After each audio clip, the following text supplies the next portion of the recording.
ಈ reiki program ಮೂಲಕ ವ್ಯಕ್ತಿಯ ಲೈಫ್ ಚೇಂಜ್ ಆಗುತ್ತಾ ಮೇಡಮ್? ಖಂಡಿತ ಆಗಿದೆ ಸರ್. ಲಾಸ್ಟ್ 12 years ಇಂದ ನಾವು ಮಾಡ್ತಾ ಇರೋಂಥದ್ದು. ಹೈಯರ್ ಕಾಂಪಿಟೇಟಿವ್ ಎಕ್ಸಾಮ್ಸ್ ಬರೀತಿರ್ತಾರೆ, ಅವ್ರದ್ದು ಎಷ್ಟೇ ಸಲ ಅಟೆಂಡ್ ಮಾಡಿದ್ರು ಫೇಲ್ ಆಗ್ತಿರ್ತಾರೆ. ನೀವು ನೋಡಿರ್ತೀರ, ಅಯ್ಯೋ 5 ಸಲ ಬರೆದ್ರು 6 ಸಲ ಬರೆದ್ರು ಇನ್ನೂ ಆಗಿಲ್ಲ ಕಾಂಪಿಟೇಟಿವ್ ಎಕ್ಸಾಮ್ಸ್.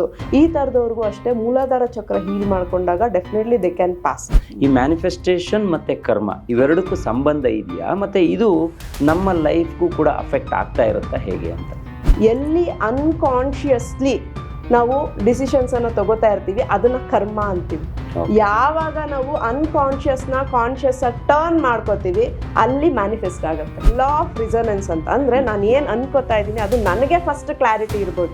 ಇವತ್ತು ಬೆಳಗ್ಗೆ ಎದ್ದು ನಾನು ಇವತ್ತು ಈಗ ಈ ಜಾಬ್ಗೆ ಹೋಗ್ತಾ ಇದ್ದೀನಿ, ಇಂಟರ್ವ್ಯೂಗೆ ಹೋಗ್ತಾ ಇದ್ದೀನಿ ಅನ್ಕೊಂಡು ಹೋಗೋದು, ನಾಳೆ ಅದ್ ಸಿಕ್ಕಿದ್ರೆ ಅದಕ್ಕೂ ಹೋಗೋಣ ಅಂತ ಅನ್ಕೊಳ್ಳೋದು. ನಮ್ಮಲ್ಲೇ ಕ್ಲಾರಿಟಿ ಇಲ್ಲ ಅಂದಾಗ ಯೂನಿವರ್ಸ್ ನೀವೇನ್ ಸಿಗ್ನಲ್ ಕೊಡ್ತೀವಿ. Same way manifestation happens. ಅದಾಗ್ತಾ ಇಲ್ಲ ಅಂದಾಗ ನಾವು ಏನಾದ್ರೂ ಚೇಂಜ್ ಮಾಡ್ಕೋಬೇಕಲ್ಲಿ. ಮಾಡಿದ ಕೆಲಸನೇ ಪದೇ ಪದೇ ಮಾಡ್ತಾ ಇದ್ರೆ ಡೆಫಿನೆಟ್ಲಿ ಅದು ವರ್ಕ್ ಆಗಲ್ಲ. ತುಂಬಾ ಜನ ಹೇಳ್ತಾರೆ ಈಗ ಮಾಡ್ಬೇಕು ಅಂತಿದ್ದೀನಿ ಆದ್ರೆ ವರ್ಕ್ ಆಗುತ್ತೋ ಇಲ್ವೋ ಗೊತ್ತಿಲ್ಲ. ಈ ಥಾಟ್ ಪ್ರೊಸೆಸ್ ಅಲ್ಲಿ ಮಾಡ್ಕೊಂಡಾಗ ಡೆಫಿನೆಟ್ಲಿ ಇಟ್ ಡಸಂಟ್ ವರ್ಕ್. ಪ್ರಿಯ ವೀಕ್ಷಕರೇ ನಮಸ್ಕಾರ. ಕಾರ್ಯಕ್ರಮವನ್ನು ನೋಡಿ ಸುಮ್ಮನಾಗಬೇಡಿ, ನಮ್ಮ ವಾಹಿನಿಯನ್ನ ಸಬ್ಸ್ಕ್ರೈಬ್ ಮಾಡ್ಕೊಳ್ಳಿ. ಹಾಯ್ ಹಲೋ ನಮಸ್ಕಾರ ವೀಕ್ಷಕರೇ, ನಾನು ಸಂದೀಪ್ ಶೆಟ್ಟಿ ಹೆಗ್ಗದ್ದೆ. ಇದು ಹೆಗ್ಗದ್ದೆ ಸ್ಟುಡಿಯೋ. ವೀಕ್ಷಕರೇ, ಕಳೆದ ಅನೇಕ ದಿನಗಳಿಂದ ಹೆಗ್ಗದ್ದೆ ಸ್ಟುಡಿಯೋದಲ್ಲಿ ಒಂದು ವಿಶೇಷ ಕಾರ್ಯಕ್ರಮ ರೇಖಿಯ ಬಗ್ಗೆ ನಾವು ಪ್ರಸ್ತುತಪಡಿಸ್ತಾ ಬಂದಿದ್ದೀವಿ. ಸೊ ಇದನ್ನು ನೋಡಿ ಸುಮಾರು ಜನ ತನ್ನ ಜೀವನವನ್ನು ಬದಲಾಯಿಸ್ಕೊಂಡೆ ಸರ್, ನನ್ನ ಜೀವನ ಹೆಂಗೆಂಗೋಯ್ತು, ರೇಖಿಯಿಂದ ಬದಲಾವಣೆ ಆಯಿತು ಅಂತ ಹೇಳಿ ಸುಮಾರು ಜನ ಕಮೆಂಟ್ ಬಾಕ್ಸಲ್ಲಿ ಬರೆದಿದ್ದನ್ನು ಕೂಡ ನೋಡಿದ್ದೆ. ನಾನೆಲ್ಲಾದರೂ ಸಾರ್ವಜನಿಕ ಕಾರ್ಯಕ್ರಮಗಳಿಗೆ ಹೋದಾಗ ನನ್ನನ್ನು ಗುರುತಿಸಿ ಈ ಕಾರ್ಯಕ್ರಮದ ಬಗ್ಗೆ ಮಾತಾಡಿದವರನ್ನು ಕೂಡ ನಾನು ನೋಡಿದ್ದೀನಿ. ಸೊ ಹಾಗಾಗಿ ಈ ಕಾರ್ಯಕ್ರಮ ಇಲ್ಲಿಗೆ ನಿಲ್ಲಬಾರ್ದು, ಇದನ್ನು ಕಂಟಿನ್ಯೂ ಮಾಡಬೇಕು ಅಂತ ಹೇಳಿ ಮತ್ತೆ ನಾನು ಇವತ್ತು ನನ್ನ ಕಾರ್ಯಕ್ರಮದಲ್ಲಿ ರಮ್ಯಾ ರೇಖಿ ಹಬ್ನ ಸಂಸ್ಥಾಪಕರನ್ನು ಜಾಯಿನ್ ಮಾಡಿಸ್ಕೊಂಡಿದ್ದೀನಿ. ನಿಮ್ಮೆಲ್ಲರೂ ಕೂಡ ಗೊತ್ತಾಗಿರ್ಬೋದು, ನಾನು ಕಳೆದ ಅನೇಕ ಕಾರ್ಯಕ್ರಮಗಳಲ್ಲಿ ರಮ್ಯಾ ರೇಖಿ ಹಬ್ಗೆ ಭೇಟಿ ಕೊಟ್ಟು ರಮ್ಯಾ ಸುರೇಶ್ ಅವ್ರನ್ನ ನನ್ನ ಕಾರ್ಯಕ್ರಮದಲ್ಲಿ ಮಾತಾಡಿಸಿದ್ದೆ. ಸೊ ಕಳೆದ 12 ವರ್ಷಗಳಿಂದ ಇವರು ಎನರ್ಜಿ ಥೆರಪಿಸ್ಟ್ ಆಗಿ, ಹಿಪ್ನೋಥೆರಪಿಸ್ಟ್ ಆಗಿ, KPA ಹಾಗೂ PTSನಲ್ಲಿ ಅಂದರೆ ಪೊಲೀಸ್ ಟ್ರೈನಿಂಗ್ ಸ್ಕೂಲ್ನಲ್ಲಿ ಎಮೋಷ್ನಲ್ ಮಾಸ್ಟ್ರಿ ಆಗಿನೂ ಕೂಡ ಒಂದಿಷ್ಟು ಕೆಲಸವನ್ನು ಮಾಡಿದ್ದಾರೆ. ಅನೇಕರ ಬದುಕನ್ನು ಬದಲಾಯಿಸಿದ್ದಾರೆ. ಸುಮಾರು 7,000ಕ್ಕೂ ಅಧಿಕ ಜನ ಇವರಿಂದ ರೇಖಿ ದೀಕ್ಷೆಯನ್ನು ಪಡ್ಕೊಂಡಿದ್ದಾರೆ. 2,000ಕ್ಕೂ ಅಧಿಕ ಜನ ಪರ್ಸ್ನಲ್ ಕೌನ್ಸ್ಲಿಂಗನ್ನು ಕೂಡ ಇವರಿಂದ ಮಾಡಿಸ್ಕೊಂಡಿದ್ದಾರೆ. ಸೊ ಇಷ್ಟು ಹೇಳಿದ ಮೇಲೆ ನಿಮಗೆ ಈಗಾಗಲೇ ಅವ್ರ ಬಗ್ಗೆ ಗೊತ್ತಾಗಿರುತ್ತೆ. ಸೊ ಇವತ್ತು ನನ್ನ ಕಾರ್ಯಕ್ರಮದಲ್ಲಿ ರಮ್ಯಾ ಸುರೇಶ್ ಅವರಿದ್ದಾರೆ. ಬನ್ನಿ, ನಿಮ್ಮೆಲ್ಲರ ಪರವಾಗಿ ಇವತ್ತಿನ ಕಾರ್ಯಕ್ರಮಕ್ಕೆ ಅವ್ರನ್ನ ಆತ್ಮೀಯವಾದ ಸ್ವಾಗತವನ್ನು ಕೋರ್ತಾ ಇದ್ದೀನಿ. ನಮ್ಮ ಕಾರ್ಯಕ್ರಮಕ್ಕೆ ಆತ್ಮೀಯ ಸ್ವಾಗತ. ನಮಸ್ಕಾರ. ಎಸ್, ಪ್ರತಿ ಬಾರಿ ನಾವು ರೇಖಿಯ ಬಗ್ಗೆ ವಿಶೇಷವಾಗಿ ಮಾತಾಡುವಂಥ ಪ್ರಯತ್ನವನ್ನು ಮಾಡಿದ್ದೀವಿ. ಸೊ ಒಂದೊಂದು ವಿಭಾಗದ ಬಗ್ಗೆ ಅಲ್ಲಿ ಮಾತಾಡ್ತಾ ಬಂದಿದ್ದೀವಿ. ಆದರೆ ಈ ಬಾರಿ ಮ್ಯಾನಿಫೆಸ್ಟೇಷನ್ ವಿತ್ ರೇಖಿ ಈ ಕಾನ್ಸೆಪ್ಟನ್ನು ತಗೊಂಡು ನಿಮ್ಮ ಹತ್ರ ಒಂದಿಷ್ಟು ಮಾತಾಡಬೇಕು ಅಂತ ನಾನು ಒಂದಿಷ್ಟು ಪ್ರಶ್ನೆಗಳನ್ನು ಹೆಕ್ಕಿ ತೆಗೆದು ಆಯ್ದುಕೊಂಡು ಬಂದು ನಿಮ್ಮ ಮುಂದೆ ಕೂತ್ಕೊಂಡಿದ್ದೀನಿ ಮೇಡಮ್. ಸೊ ಈಗ ಮ್ಯಾನಿಫೆಸ್ಟೇಷನ್ ಅನ್ನೋದೇ ಒಂದು ಮಹತ್ವದ ವಿಷಯ. ಸೊ ಸುಮಾರು ಜನ ಅದನ್ನು ಸರಿಯಾಗಿ ಅರ್ಥ ಮಾಡ್ಕೊಂಡಿರಲ್ಲ ಅನ್ನೋದು ನನ್ನ ಒಂದು ಅನಿಸಿಕೆ. ಸೊ ಹಾಗಾಗಿ ಈ ಮ್ಯಾನಿಫೆಸ್ಟೇಷನ್ ಅನ್ನೋದು ಎಷ್ಟು ಮುಖ್ಯ ಅಂದರೆ ಅಭಿವ್ಯಕ್ತತೆ ಅಂತ ನಾವು ಕನ್ನಡದಲ್ಲಿ ಕರಿತೀವಿ, ಅದು ಎಷ್ಟು ಮುಖ್ಯ, ಅದನ್ನು ಹೇಗೆ ಸರಿಯಾಗಿ ಅರ್ಥ ಮಾಡ್ಕೋಬೇಕು ಅನ್ನೋದ್ರ ಬಗ್ಗೆ ಒಂದು ಮಾಹಿತಿಯನ್ನು ಕೊಡ್ಬೋದಾ ಅಂತ? ಮ್ಯಾನಿಫೆಸ್ಟೇಷನ್ ಅಂತ ಬಂದಾಗ ಲೈಫಲ್ಲಿ ನಾವು ಪ್ರತಿಯೊಂದು ಕೋರಿಕೆಗಳಿರುತ್ತೆ, ಬೇಡಿಕೆಗಳಿರುತ್ತೆ, ನಮ್ಮ ಡ್ರೀಮ್ಸ್ ಗೋಲ್ಸ್ ಇರುತ್ತೆ. ಅದನ್ನ ಕಾರ್ಯರೂಪಕ್ಕೆ ತರೋ ಅಂತದನ್ನ ಮ್ಯಾನಿಫೆಸ್ಟ್ ಅಂತ ಹೇಳ್ತೀವಿ. ಅದು ನೆಗೆಟಿವ್ ಆಗಿರ್ಬೋದು, ಪಾಸಿಟಿವ್ ಆಗಿರ್ಬೋದು. ಇತ್ತೀಚಿನ ದಿನಗಳಲ್ಲಿ ಈ ವರ್ಡ್ ತುಂಬಾ ಬಳಕೆ ಆಗ್ತಾ ಇದೆ. ನೀವು ಎಲ್ಲಾದ್ರೂ ನೋಡಿದಾಗ ಫ್ರೆಂಡ್ಸ್ ಅಲ್ಲಿ ಏನಾದ್ರು ನೆಗೆಟಿವ್ ಆದಾಗ ನೀನೇ ಕಣ ಅದು ಮ್ಯಾನಿಫೆಸ್ಟ್ ಮಾಡಿದ್ದು ಅಂತ ಹೇಳ್ತಾರೆ. ಅದೇ ಪಾಸಿಟಿವ್ ಆದಾಗ್ಲೂ wow great you did it ಅಂತಾನು ಹೇಳ್ತಾರೆ. ಸೊ ಹಾಗೆ ನಮ್ಮ ಒಂದು ವೈಬ್ರೇಷನ್, ನಮ್ಮ ಫ್ರೀಕ್ವೆನ್ಸಿಗೆ ನಮ್ಮ ಥಾಟ್ಸ್ ಮತ್ತೆ ಡಿಸೈರ್ಸ್ ಮ್ಯಾಚ್ ಆದಾಗ ಆ ಒಂದು ಕನಸುಗಳು ಈಡೇರುತ್ತೆ. ಓಕೆ, ಸೊ ಯಾವಾಗ ನಮ್ಮಲ್ಲಿ ಆ ಥಾಟ್ಸು ಮತ್ತೆ ನಮ್ಮ ವೈಬ್ರೇಷನ್ ನೆಗೆಟಿವ್ ಆದಾಗ್ಲೂ ಸಹ ಅಂತ ಜನಗಳನ್ನೇ ಅಟ್ರಾಕ್ಟ್ ಮಾಡ್ತೀವಿ, ಅಂತ ಸಿಚುವೇಶನ್ಸ್ ಅನ್ನ ಅಟ್ರಾಕ್ಟ್ ಮಾಡ್ತೀವಿ. That is called manifestation. Okay, so ಇಲ್ಲಿ ತುಂಬಾ ಜನಕ್ಕೆ ಅರ್ಥ ಆಗ್ಬೇಕಾಗಿರೋದು ಏನಂದ್ರೆ 100 ಜನದಲ್ಲಿ 90% ವರ್ಗೂ ಮ್ಯಾನಿಫೆಸ್ಟೇಷನ್ ಮಾಡಕ್ ಆಗ್ತಾ ಇಲ್ಲ. ಯಾಕಂದ್ರೆ ಅವರ ಥಾಟ್ಸು ವೈಬ್ರೇಷನ್ಸು ಮಾತೊಂದಿರುತ್ತೆ, ಮೈಂಡಲ್ಲಿ ಒಂದಿರುತ್ತೆ, ಮನ್ಸಲ್ಲಿ ಒಂದಿರುತ್ತೆ, ಮೂರು ಕಡೆ ಓಡಾಡ್ತಾ ಇರುತ್ತೆ. ಯಾವಾಗ ಮ್ಯಾನಿಫೆಸ್ಟೇಷನ್ ಮಾಡ್ಕೋಬೇಕು ಅಂತಿರುತ್ತೆ ಅಂದ್ರೆ ಅವ್ರಿಗೆ ಬೇಕಾಗಿರೋ ಅಂತದನ್ನ ತಾನಾಗ್ ತಾನಾಗೋ ತುಂಬಾ ಇರ್ತವೆ.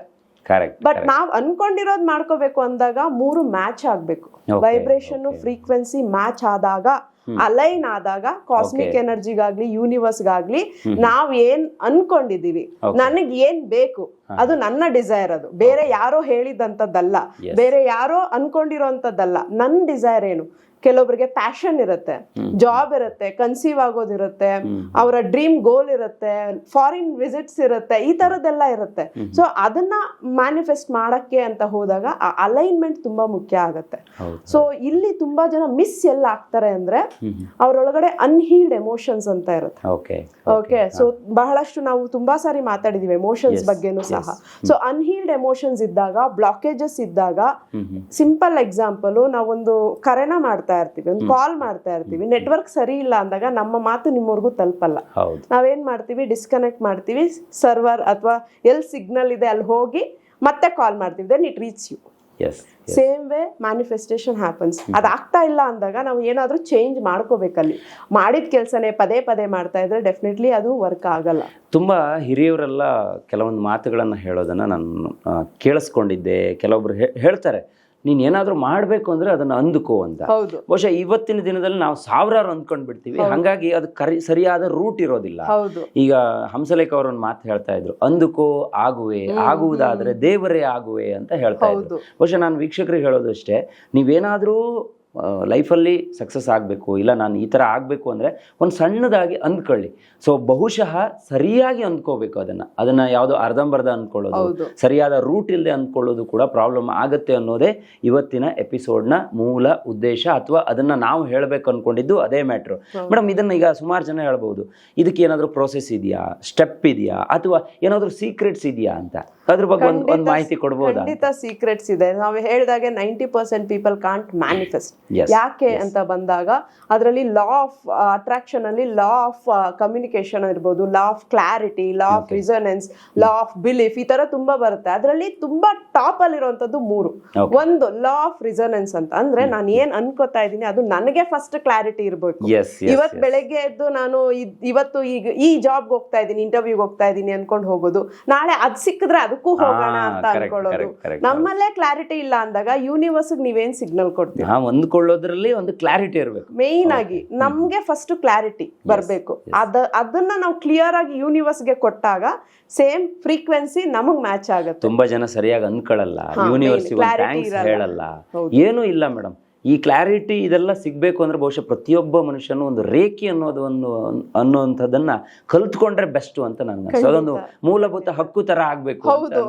ಸೊ ನಾವು ನಮ್ಮ ಹಿಂದಿನ ಎಪಿಸೋಡ್ಸ್ ಅಲ್ಲೂ ಹೇಳಿದೀವಿ, ರೇಖಿ ಅನ್ನೋದು ಮಗುವಿಂದನೂ ಅವ್ರಿಗೆ ಒಂದು ಜನರಲ್ ನಾಲೆಜ್ ಅಥವಾ ಒಂದು ಟಾಪಿಕ್ ಅಥವಾ ಒಂದು ಸಬ್ಜೆಕ್ಟ್ ತರನೇ ಅವ್ರಿಗೆ ಕೊಡ್ಬೇಕು ಅಂತ ಹೇಳಿ. ಸೊ ತುಂಬಾ ಎಪಿಸೋಡ್ಸ್ ಅಲ್ಲೂ ನಾವು ಸುಮಾರು ಜನ ಕೇಳಬಹುದು, ಮೇಡಮ್ ಈ ರೇಖಿ ಪ್ರೋಗ್ರಾಮ್ ಮೂಲಕ ವ್ಯಕ್ತಿಯ ಲೈಫ್ ಚೇಂಜ್ ಆಗುತ್ತಾ ಅಂತ. ಆಗುತ್ತಾ ಮೇಡಮ್? ಖಂಡಿತ ಆಗಿದೆ ಸರ್. ಲಾಸ್ಟ್ 12 years ಇಂದ ನಾವು ಮಾಡ್ತಾ ಇರೋಂಥದ್ದು. ಓಕೆ, ನಾವು ಲಾಸ್ಟ್ 10 years ಅಟೆಂಡ್ ಮಾಡಿರೋರ್ಗು ಅವರನ್ನ ಇವತ್ತು ಅವರ ಜೀವನದಲ್ಲಿ ನೋಡೋದಕ್ಕೂ ಅಜಗಜಾಂತರ ವ್ಯತ್ಯಾಸ ಇರುತ್ತೆ. ಅವ್ರ ಮೈಂಡ್ ಸೆಟ್, ಮೇನ್ ಆಗಿ ಥಾಟ್ ಪ್ರೋಸೆಸ್ ಚೇಂಜ್ ಆಗುತ್ತೆ. ನಾವು ಒಂದು ವಿಷಯನ ಅಥವಾ ಒಂದು ವ್ಯಕ್ತಿನ, ಒಂದು ಥಿಂಗ್ ಅನ್ನ ನೋಡೋ ಅಂತದ್ದು ಕಂಪ್ಲೀಟ್ ಚೇಂಜ್ ಆಗುತ್ತೆ. ಆ ಒಂದು, ಯಾಕಂದ್ರೆ ಎವ್ರಿಥಿಂಗ್ ಬಿಗೈನ್ಸ್ ಇನ್ಸೈಡ್. ಎಲ್ಲವೂ ಒಳಗಡೆಯಿಂದ ಸ್ಟಾರ್ಟ್ ಆಗ್ಬೇಕು. ಪ್ರಾಬ್ಲಮ್ ಒಳಗಡೆ ಇದೆ, ಸೊಲ್ಯೂಷನ್ ಒಳಗಡೆನೆ ಇದೆ. ನಾವು ಹೊರಗಡೆ ಹುಡುಕ್ತಾ ಹೋದಾಗ ಯಾರು ಹೆಲ್ಪ್ ಮಾಡಲ್ಲ. ಫಸ್ಟ್ ನನ್ನನ್ನ ನಾನು ಅರ್ಥ ಮಾಡ್ಕೊಂಡು ನಂತರ ಹೊರಗಡೆ ಕಾಲಿಡಬೇಕು ಅಲ್ವಾ? ಸೊ ಅದು ಇಂಪಾರ್ಟೆಂಟ್. ಮತ್ತೆ ಲಾ ಆಫ್ ಅಟ್ರಾಕ್ಷನ್ ಬಂದಾಗ ಸೆಕೆಂಡ್ ಥಿಂಗ್ ಏನಂದ್ರೆ ಬಿಲೀಫ್, ಲಾ ಆಫ್ ಬಿಲೀಫ್. ನಾನು ಏನ್ ಅನ್ಕೋತಾ ಇದ್ದೀನಿ ಅದ್ರ ಮೇಲೆ ನನಗ್ ನಂಬಿಕೆ ಇರ್ಬೇಕು. ನಾನೇ ನಂಬಿಲ್ಲ, ಓಕೆ, ಅರ್ಧಂಬರ್ಧ ಮೈಂಡಲ್ಲಿ ಇದು ಸಿಗ್ಬೋದಾ, ಸಿಗಲ್ವಾ, ಇದು ಕರೆಕ್ಟಾ ನಾನು ಮಾಡ್ತಾ ಇರೋದು ಅಂತ ಮಾಡಿದಾಗ ಡೆಫಿನೆಟ್ಲಿ ಅದು ಮ್ಯಾನಿಫೆಸ್ಟ್ ಆಗಲ್ಲ. ಮೂರನೇದು ಬಂದು ಲಾ ಆಫ್ ಆಕ್ಷನ್. ನಾನು ಸುಮ್ನೆ ಅಫರ್ಮೇಶನ್ ಬರ್ತಾ ಕೂತ್ಕೊಂಡ್ರೆ ಆಗಲ್ಲ ಅದು. ಓಕೆ, ಸೊ ತುಂಬಾ ಜನ ಆ ಕ್ವಶನ್ ಇದೆ, ಇಲ್ಲೇನಂದ್ರೆ ಮ್ಯಾನಿಫೆಸ್ಟೇಷನ್ ಅಲ್ಲಿ ತುಂಬಾ ಟೆಕ್ನಿಕ್ಸ್ ಇದೆ. 555 ಟೆಕ್ನಿಕ್, 777 ಟೆಕ್ನಿಕ್, 369 ಮೆಥಡ್, ಈ ತರ ಅಫರ್ಮೇಶನ್ಸ್ ಅನ್ನ ಬರೆಯುವಂತ ಟೆಕ್ನಿಕ್ಸ್ ಇದೆ. ತುಂಬಾ ಜನದ ಮೈಂಡ್ ಅಲ್ಲಿ ಕ್ವಶನ್ ಏನಿದೆ ಅಂದ್ರೆ, ಇದನ್ನ ಅರ್ಧಂಬರ್ಧ ಅರ್ಥ ಮಾಡ್ಕೊಂಡಿರೋರು, ನಾನ್ ಹೇಳ್ತಾ ಇರೋದು ಮ್ಯಾನಿಫೆಸ್ಟೇಷನ್ ಲಾ ಆಫ್ ಅಟ್ರಾಕ್ಷನ್ ಅನ್ನ ಅರ್ಧಂಬರ್ಧ ಅರ್ಥ ಮಾಡ್ಕೊಂಡಿರೋರು, ಕೂತ್ಕೊಂಡು 7 ಸಲ ಬರ್ದ್ಬಿಟ್ರೆ ಅದ್ ನಮಗ್ ಸಿಕ್ಬಿಡತ್ತಾ? Definitely not. ನಾವ್ ಏನ್ ಬರಿತಿದೀವಿ ಅದಕ್ಕೆ ತಕ್ಕಂಗೆ ಆಕ್ಷನ್ ತಗೋಬೇಕು. Okay okay universe helps you when you take action. Yes. ಅದ್ರ ಬದಲು ಕೂತ್ಕೊಬಿಟ್ಟು ಸುಮ್ಮನೆ ಬರಿತಾ ಇದ್ರೆ ಡೆಫಿನೆಟ್ಲಿ ವರ್ಕ್ ಆಗಲ್ಲ. ಈಗ ನಾನು ನಿಮ್ಮ ಹತ್ರ ಬಂದಿದ್ದೀನಿ, ನೀವು ನಮ್ಮ ಹತ್ರ ಬರ್ತೀರಾ ಅಂದ್ರೆ ವಿ ಶುಡ್ ಟ್ರಾವೆಲ್. ಒಂದ್ ಪ್ಲೇಸ್ ಇಂದ ಒಂದ್ ಪ್ಲೇಸ್ ಟ್ರಾವೆಲ್ ಮಾಡ್ಬೇಕು. That is the destiny. ಅದ್ರ ಬದಲು ಕೂತ್ಕೊಂಡು ಸರ್ ಇಂಥ ದಿನ ಮೀಟ್ ಮಾಡೋಣ ಅಂದ್ರೆ ಅದು ಮಾತುಕತೆಲ್ಲೇ ಇರುತ್ತೆ ಅಷ್ಟೇನೆ. ಸೊ ಈ ಮೂರು ತುಂಬಾ ಇಂಪಾರ್ಟೆಂಟ್. ಲಾ ಆಫ್ ಅಟ್ರಾಕ್ಷನ್ ಅಲ್ಲಿ ಲಾ ಆಫ್ ಬಿಲೀಫ್ ಒಂದು, ಲಾ ಆಫ್ ರೆಸೊನೆನ್ಸ್ ಒಂದು, ಲಾ ಆಫ್ ಆಕ್ಷನ್ ಒಂದು. ಇದ್ ಮೂರು ನೀವು ಸ್ಟೆಪ್ ಬೈ ಸ್ಟೆಪ್ ಮಾಡ್ಕೊಂಡ್ ಬಂದಾಗ definitely universe will answer to your questions. Manifestation ಎಲ್ಲವೂ ನಿಮ್ಗೆ ಸಿದ್ಧಿ ಆಗುತ್ತೆ. ಈಗ ಲಾಸ್ಟ್ ಟೈಮ್ ನಾವು ಚಕ್ರಗಳ ಬಗ್ಗೆ ಹೇಳಿದ್ವಿ. ಚಕ್ರಗಳು ಆಕ್ಟಿವೇಶನ್ ಆಗಿರ್ಬೇಕು, ಅದನ್ನ ಮಾಡಿಸ್ಕೋಬೇಕು ನಾವು. ಅದು ಎಲ್ಲರಿಗೂ ಆಗಿರೋದಿಲ್ಲ. ಸೊ ಅದನ್ನ ಮಾಡ್ಕೋಬೇಕು ಅಂದ್ರೆ ರೇಖಿ ಸಹಾಯ ಮಾಡುತ್ತೆ ಅಂತ. ಈಗ ನನ್ನ ಇವತ್ತಿನ ಪ್ರಶ್ನೆ ಏನಪ್ಪಾ ಅಂತ ಹೇಳಿದ್ರೆ, ಈ ಚಕ್ರ ಏನಾದ್ರೂ ಸ್ವಲ್ಪ ಬ್ಲಾಕೇಜಸ್ ಆಗಿದ್ರೆ ಅದು ನಮ್ಮ ಮ್ಯಾನಿಫೆಸ್ಟೇಷನ್ಗೆ ಏನಾದ್ರೂ ಅಡೆತಡೆ ಮಾಡುತ್ತಾ? ಅದು ವರ್ಕ್ ಆಗೋದಿಲ್ವಾ ಹೇಗೆ ಅಂತ. ಈಗ ಚಕ್ರ ಬ್ಲಾಕೇಜಸ್ ಇದ್ರೆ ಮ್ಯಾನಿಫೆಸ್ಟೇಷನ್ ವರ್ಕ್ ಆಗಲ್ಲ ಅಂತ ಹೇಳೋರನ್ನ ಕೇಳಿದೀನಿ. ಅದ್ ನಿಜಾನಾ ಮೇಡಮ್? ಖಂಡಿತವಾಗ್ಲು. ಫಾರ್ ಎಕ್ಸಾಂಪಲ್, ಈಗ ಎಕ್ಸಾಂಪಲ್ ಅಂದ್ರೆ ಇದು ವಾಸ್ತವ. ನಮ್ಮ 7 ಚಕ್ರಗಳು ನಮ್ಮ ಲೈಫ್ ನ ಒಂದೊಂದು ಪ್ರಾಪರ್ಟೀಸ್ ಅಥವಾ ಒಂದೊಂದು ಏರಿಯಾನ ಲೀಡ್ ಮಾಡುತ್ತೆ. ಸೇಮ್ ವೇ ನಮ್ಮ ಮ್ಯಾನಿಫೆಸ್ಟೇಷನ್ ಅದೇ ತರ ಇರುತ್ತಲ್ಲ. ಒಂದು ಜಾಬ್ ಇರುತ್ತೆ, ಇಲ್ಲ ಪ್ರೆಗ್ನೆನ್ಸಿ ಇರುತ್ತೆ, ಇಲ್ಲ ಮದುವೆ ಇರುತ್ತೆ, ಅದೇ ತರ ಲೀಡ್ ಮಾಡ್ತಾ ಇರುತ್ತೆ. ಸೊ ಆ ಒಂದು ಚಕ್ರನೇ ಬ್ಲಾಕ್ ಆದಾಗ ಅವ್ರಿಗೆ ಹೇಗೆ ಅದು ಮ್ಯಾನಿಫೆಸ್ಟ್ ಆಗುತ್ತೆ?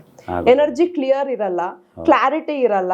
ದೆನ್ ನಿಮ್ಗೆ ಆ ಎನರ್ಜಿ ಕನೆಕ್ಟ್ ಆಗಲ್ಲ. ಮೇನ್ ಆಗಿ ನಿಮ್ಗೆ ಏನ್ ಥಾಟ್ಸ್ ಇದೆ, ನಿಮ್ಗೆ ಏನ್ ಫ್ರೀಕ್ವೆನ್ಸಿ ಇದೆ, ಅದು ಎರಡಕ್ಕೂ ಮ್ಯಾಚ್ ಆಗದೆ ಇದ್ದಾಗ ಡೆಫಿನೆಟ್ಲಿ ಚಕ್ರ ಬ್ಲಾಕ್ ಆದಾಗ ಮ್ಯಾನಿಫೆಸ್ಟೇಷನ್ ಡಿಲೇ ಆಗುತ್ತೆ.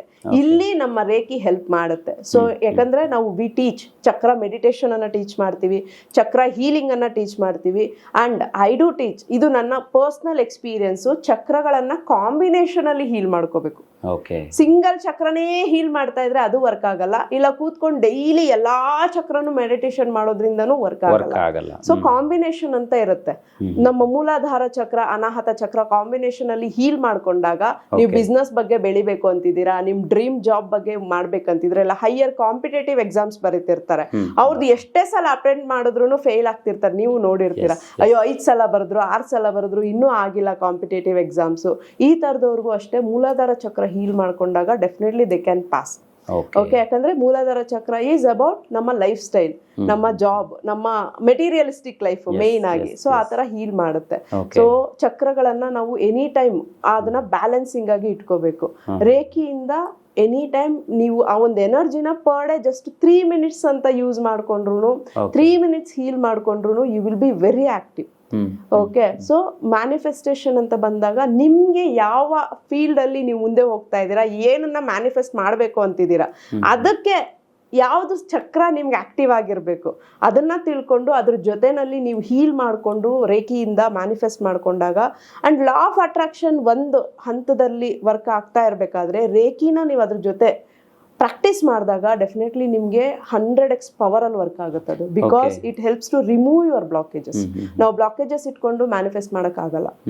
ಓಕೆ, ಚಕ್ರಗಳನ್ನ ಬ್ಲಾಕ್ ಇಟ್ಕೊಂಡು ಮ್ಯಾನಿಫೆಸ್ಟ್ ಮಾಡಕ್ ಆಗಲ್ಲ. ಮೈಂಡ್ ಸೆಟ್, ಥಾಟ್ಸ್ ಅನ್ನ, ಬಿಲೀಫ್ ಸಿಸ್ಟಮೇ ಇಲ್ಲ ಅಂತ ಇಟ್ಕೊಂಡು ತುಂಬಾ ಜನ ಹೇಳ್ತಾರೆ, ಈಗ ಮಾಡ್ಬೇಕು ಅಂತಿದ್ದೀನಿ ಆದ್ರೆ ವರ್ಕ್ ಆಗುತ್ತೋ ಇಲ್ವೋ ಗೊತ್ತಿಲ್ಲ. ಈ ಥಾಟ್ ಪ್ರೊಸೆಸ್ ಅಲ್ಲಿ ಮಾಡ್ಕೊಂಡಾಗ ಡೆಫಿನೆಟ್ಲಿ ಇಟ್ ಡಸಂಟ್ ವರ್ಕ್. ಈಗ ಸುಮಾರು ಜನ ಇನ್ನೊಂದು ಮಾತಾಡ್ತಾರೆ, ನನ್ನ ಕರ್ಮ ಎಲ್ಲದಕ್ಕೂ ಕಾರಣ ಆಯ್ತು ಅಂತ ಹೇಳ್ತಾರೆ. ಈಗ ನಿಮ್ಮ ಮಾತನ್ನು ಕೇಳುವಾಗ ನಂಗೆ ಅನ್ಸೋದು, ಈ ಮ್ಯಾನಿಫೆಸ್ಟೇಷನ್ ಮತ್ತೆ ಕರ್ಮ ಇವೆರಡಕ್ಕೂ ಸಂಬಂಧ ಇದೆಯಾ, ಮತ್ತೆ ಇದು ನಮ್ಮ ಲೈಫ್ಗೂ ಕೂಡ ಅಫೆಕ್ಟ್ ಆಗ್ತಾ ಇರುತ್ತಾ ಹೇಗೆ ಅಂತ? ಡೆಫಿನೆಟ್ಲಿ ಮ್ಯಾನಿಫೆಸ್ಟೇಷನ್ ಅಂಡ್ ಕರ್ಮ ಅಂತ ಬಂದಾಗ ಒಂದು ನಾಣ್ಯದ 2 ಮುಖಗಳು ಅಂತ ಹೇಳ್ಬೋದು. ಕರ್ಮ ಆಸ್ ಯು ನೋ ನಾವು ಪಾಸ್ಟ್ ಇಂದ ಮಾಡ್ಕೊ ಬರ್ತಾ ಇರೋಂಥದ್ದು, ನಡೀತಾ ಇರೋಂಥದ್ದು, ನಡೆಯೋ ಅಂಥದ್ದು. ಬಟ್ ಮ್ಯಾನಿಫೆಸ್ಟೇಷನ್ ಈಗಿಂದು. ಓಕೆ, ಕರ್ಮ ಅನ್ನೋದು ನಮ್ಮ ಭೂಮಿ ಆದ್ರೆ ನಾವು ಬಿತ್ತುವಂತಹ ಬೀಜ ಮ್ಯಾನಿಫೆಸ್ಟೇಷನ್. ಸೊ ನಾವ್ ಏನನ್ನ ಬಿತ್ತುತ್ತಾ ಇದೀವಿ, ಅದನ್ನ ಎಷ್ಟು ಪ್ರಮಾಣದಲ್ಲಿ, ಎಷ್ಟು ಎನರ್ಜಿಯಿಂದ ಬಿತ್ತುತ್ತಾ ಇದೀವಿ ಅನ್ನೋದು ತುಂಬಾ ಇಂಪಾರ್ಟೆಂಟ್ ಆಗುತ್ತೆ. ಎಲ್ಲಿ ಅನ್ಕಾನ್ಶಿಯಸ್ಲಿ ನಾವು ಡಿಸಿಷನ್ಸ್ ಅನ್ನ ತಗೋತಾ ಇರ್ತೀವಿ ಅದನ್ನ ಕರ್ಮ ಅಂತೀವಿ. ಯಾವಾಗ ನಾವು ಅನ್ಕಾನ್ಶಿಯಸ್ ನ ಕಾನ್ಶಿಯಸ್ ಆಗಿ ಟರ್ನ್ ಮಾಡ್ಕೋತೀವಿ ಅಲ್ಲಿ ಮ್ಯಾನಿಫೆಸ್ಟ್ ಆಗುತ್ತೆ. ಸೊ ಅವೇರ್ನೆಸ್ ತುಂಬಾ ಇಂಪಾರ್ಟೆಂಟ್. ನಾವು ಮಾಡ್ತಾ ಇರೋ ಕೆಲಸಗಳಲ್ಲಿ ಅವೇರ್ನೆಸ್ ಅನ್ನ ತರೋದು ಅಷ್ಟೇ ಇಂಪಾರ್ಟೆಂಟ್ ಆಗುತ್ತೆ. ಸೊ ಎನಿ ಟೈಮ್ ನಮ್ಮ ಕರ್ಮ ನಮ್ಗೆ ಪ್ರಾಬ್ಲಮ್ ಮಾಡ್ತಿದೆ ಅಂದಾಗ even we teach past 3 life karma heal ಮಾಡ್ಕೊಳ್ಳೋದನ್ನ ನಮ್ಮ ರೇಖಿ ಪ್ರೋಗ್ರಾಮ್ ಅಲ್ಲಿ ಹೇಳ್ಕೊಡ್ತೀವಿ. ಮಿರಾಕಲ್ ಆಗಿ ವರ್ಕ್ ಆಗುತ್ತೆ, but it takes some time. At least 6 to 9 months time ತಗೊಳುತ್ತೆ. ನೀವು 3 ಜನ್ಮಗಳನ್ನ ಒಂದೇ ಸಲ ಕಳ್ಕೋಬೇಕು ಅಷ್ಟು ಕರ್ಮಗಳನ್ನ ಅಂದ್ರೆ ಅದಕ್ಕೆ ಟೈಮ್ ಬೇಕಾಗುತ್ತೆ. ಈವನ್ ಮಕ್ಕಳಿಂದನೂ ನಾವು ಅದನ್ನ ಹೀಲ್ ಮಾಡಬಹುದು. ಸೊ ಪಾಸ್ಟ್ ನಮ್ಗೀಗ ಯಾವುದೋ ಒಂದು ಅಡೆತಡೆ ಎಲ್ಲ ಮಾಡ್ಬಿಟ್ಟಿದೀನಿ ಏನೂ ವರ್ಕ್ ಆಗ್ತಾ ಇಲ್ಲ ಅಂದಾಗ ಮಾತ್ರ ಇದನ್ನ ನಾವು ಹೇಳ್ಕೊಡ್ತೀವಿ. ಬಿಕಾಸ್ ಅಲ್ಲಿಗೆ ಅದು ತುದಿಗೆ ಹೋಗಿರ್ಬೇಕು, ಇವನ್ ಅದು ಕಳೆದಿರ್ಬೇಕು. ಇದನ್ನ ಹೀಲ್ ಮಾಡ್ಕೊಳ್ಳೋದು ನಮ್ಗೆ ಟೈಮ್ ಬಂದಿರ್ಬೇಕು. ಆದ್ರಿಂದ ಇದು ನಮ್ಮ ಲಾಸ್ಟ್ ಕೋರ್ ಸ್ಟೆಪ್ ಅಂತ ಹೇಳ್ಬೋದು. ಇನ್ನೇನು ಉಳಿದಿಲ್ಲ, ಇನ್ನೇನು ಮಾಡಕ್ ಆಗ್ತಾ ಇಲ್ಲ ಅಂತ ಆದಾಗ ಕರ್ಮ ಹೀಲಿಂಗ್ ಅನ್ನೋದನ್ನ ಹೇಳ್ಕೊಡ್ತೀವಿ. Definitely it helps you. ನಿಮ್ಗೆ ಎಲ್ಲಾ ತರದ್ರಲ್ಲೂ ಯಾವುದೇ ಕೆಲಸ ಅಂತಲ್ಲ, ಜಾಬ್ ಇರ್ಬೋದು, ಬಿಸ್ನೆಸ್ ಇರ್ಬೋದು, ಏನೇ ಮಾಡ್ತಿದ್ರು ಎಲ್ಲ ಸ್ಥಗಿತ, ಎಲ್ಲ ಅಡೆತಡೆ, ಏನ್ ಮಾಡಿದ್ರು ಬೆಳೆಯಕ್ ಆಗ್ತಿಲ್ಲ, ಇಷ್ಟು ಇನ್ವೆಸ್ಟ್ ಮಾಡ್ತಾ ಇದೀವಿ, ಅದನ್ನೇ ಯಾವ ತರ ನಾವು ಹೊರಗಡೆ ಬರಬೇಕು ಅಂದಾಗ you need to heal your karmas. So karma heal ಮಾಡಿಕೊಂಡು ನೀವು ಮ್ಯಾನಿಫೆಸ್ಟ್ ಮಾಡ್ಕೊಂಡಾಗ ರಿಸಲ್ಟ್ಸು ಇನ್ನೂ ಬೇಗ ಬರುತ್ತೆ. ಈಗ ಕಾರ್ಯಕ್ರಮವನ್ನ ನಮ್ಮ ವೀಕ್ಷಕರು ಏನು ನೋಡ್ತಾ ಇದಾರಲ್ಲ, ನಂದೊಂದು ಕೋರಿಕೆ ಏನಪ್ಪಾ ಅಂತ ಹೇಳಿದ್ರೆ, ಅವರು ಒಂದು ಮ್ಯಾನಿಫೆಸ್ಟೇಷನ್ ಅನ್ನ ಸ್ಟಾರ್ಟ್ ಮಾಡಲಿ ಮನೆಯಲ್ಲೇ, ಒಂದು ಸಣ್ಣದಾಗಿ ಈಗ ಒಂದು ಸ್ಟೆಪ್ ಇಡ್ಲಿ ಅವರು ಅಂತ. ಸೊ ಏನಾದರೂ ಒಂದು ಟಿಪ್ಸ್ ಕೊಡ್ಬೋದಾ ಮನೆಯಲ್ಲಿ? ಸಿಂಪಲ್ ಆಗಿ ಒಂದು ಮ್ಯಾನಿಫೆಸ್ಟೇಷನ್ ಸ್ಟಾರ್ಟ್ ಮಾಡ್ತೀನಿ, ನಾನು ಪ್ರಾಕ್ಟೀಸ್ ಮಾಡ್ತೀನಿ ಅನ್ನೋರಿದ್ರೆ ನಿಮ್ಮ ಕಡೆಯಿಂದ ಅವರಿಗೆ ಒಂದು ಟಿಪ್ಸೋ ಸಜೆಷನೋ ಏನಾದರೂ ಕೊಡ್ಬೋದಾ ಅಂತ? ಖಂಡಿತ ಕೊಡ್ಬೋದು. ಇದು ನನ್ನ ಲೈಫಲ್ಲಿ ನಾನು ಎಕ್ಸ್ಪೀರಿಯನ್ಸ್ ಮಾಡಿದಂಥದ್ದನ್ನ, ಯಾಕಂದ್ರೆ ನಾನು ಯಾವಾಗಲೂ ನಾನು ಎಕ್ಸ್ಪೀರಿಯನ್ಸ್ ಮಾಡಿ ಏನು ರಿಸಲ್ಟ್ ತೊಗೊಂಡಿರ್ತೀನಿ ಅದನ್ನೇ ಟ್ರೈನ್ ಮಾಡೋವಂಥದ್ದು. ಯಾಕಂದ್ರೆ ನನ್ಗೆ ಅದ್ರಲ್ಲಿ ರಿಸಲ್ಟ್ ಬಂದಿರುತ್ತೆ, ಬಹಳ ಜನಕ್ಕೂ ಬಂದಿರುತ್ತೆ.